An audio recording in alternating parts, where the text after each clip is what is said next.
महादेव के दर्शन करने कैलाश आते हैं। प्रभु, आप तो जानते हैं कि मैं आपका सबसे महान भक्त हूं। शिव जी थोड़ा मुस्कुराते हैं। हाँ, लेकिन तुम मुझे ये क्यों बता रहे हो?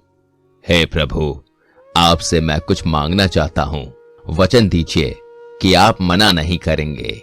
उचित है। महादेव, आपको मेरे साथ लंका चलना होगा। शिव जी अपना हाथ हवा में रखते हैं और उनके हाथों में शिवलिंग प्रकट होता है। ये लो रावण, इसे अपने साथ ले जाओ, ये मेरा ही एक अंश है। नहीं प्रभु, आप मेरे साथ सदेह चलिए। शिव जी हंसते हैं। चलो, ये भी ठीक है। मैं इस शिवलिंग में समा जाता हूं, तुम इसे उठाकर लंका ले जाओ, किंतु याद रहे इसे भूमि पर रखने की भूल मत करना, वरना ये वहीं स्थापित हो जाएगा। इसके बाद महादेव उस शिवलिंग में समा गए।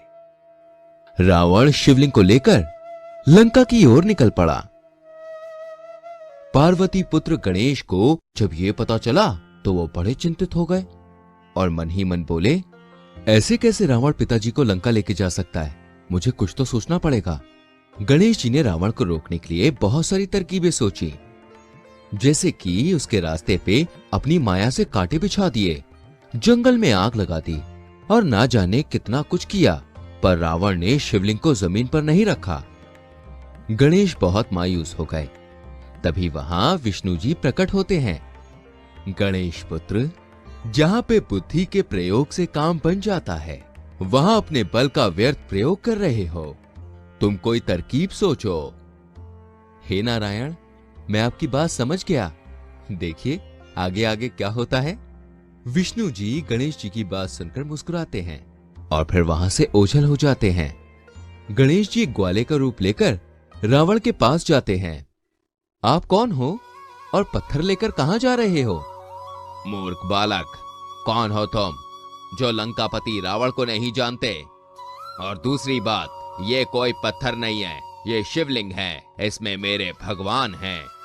मेरा नाम बैजू है, लेकिन आप ये बताइए कि आपके ऐसे कैसे भगवान हैं जो पत्थर में बसते हैं? रावण को यह बात सुन के गुस्सा आता है। मूर्ख, तुझसे बात करना ही मूर्खता है। रावण वहां से आगे बढ़ जाता है। ठीक है, बड़े लोग की बड़ी बात, मुझे तो बहुत प्यास लगी है, आप पियोगे पानी? गणेश एक मटके में से पानी पीने लगते हैं। रावण को भी प्यास लगती है। रावण पीछे मुड़ता है। थोड़ा पानी मिलेगा क्या? अरे, पानी तो मैं सारा पी गया।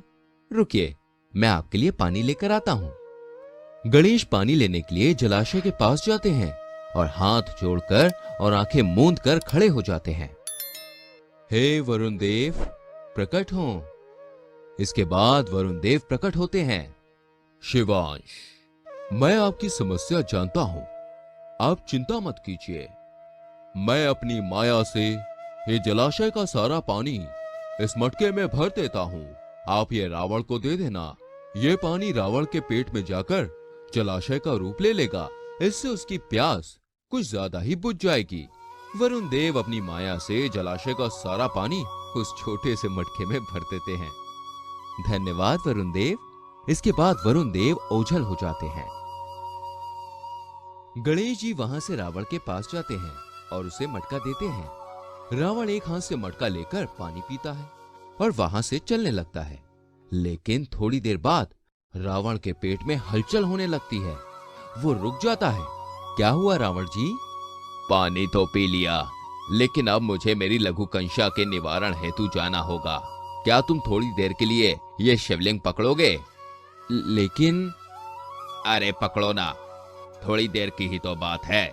अगर मैं लघु शंका निवारण हेतु ना गया तो विपत्ति आ सकती है। ठीक है, आप जाइए, लेकिन सूर्यास्त के पूर्व आ जाना, वरना मैं इसे नीचे रख दूंगा। ठीक है, आप पकड़ो इसे। रावण शिवलिंग बैजू यानी कि गणेश को देता है और वहां से भागता है। घंटों बाद भी वो वापस नहीं आता और सूर्यास्त का समय हो जाता है। अरे, लघु शंका के निवारण हेतु इतना दीर्घ समय? अरे थोड़ी देर रुको, अभी आता हूं। लेकिन थोड़ी देर बाद भी रावण नहीं आया। रावण जी, अंधेरा होने वाला है और मेरे हाथ भी अब दर्द कर रहे हैं। मैं तो चला, गणेश जी शिवलिंग को नीचे रख देते हैं और वहां से ओझल हो जाते हैं। रावण भागता हुआ उधर आता है और शिवलिंग को उठाने की बहुत कोशिश करता है, लेकिन उठा नहीं पाता। तभी शिवजी प्रकट होते हैं। मैंने कहा था ना। किंतु प्रभु, नहीं रावण, अब कोई फायदा नहीं। रावण दुखी हो जाता है और वहां से चला जाता है। तभी वहां विष्णु जी प्रकट होते हैं। महादेव, गणेश के बैजू रूप द्वारा इस शिवलिंग की स्थापना हुई है। अब यह स्थल बैजनाथ के नाम से जाना जाएगा। बैजनाथ झारखंड राज्य के देवगढ़ जिले में आज भी है और ये 12 ज्योतिर्लिंगों में से एक है।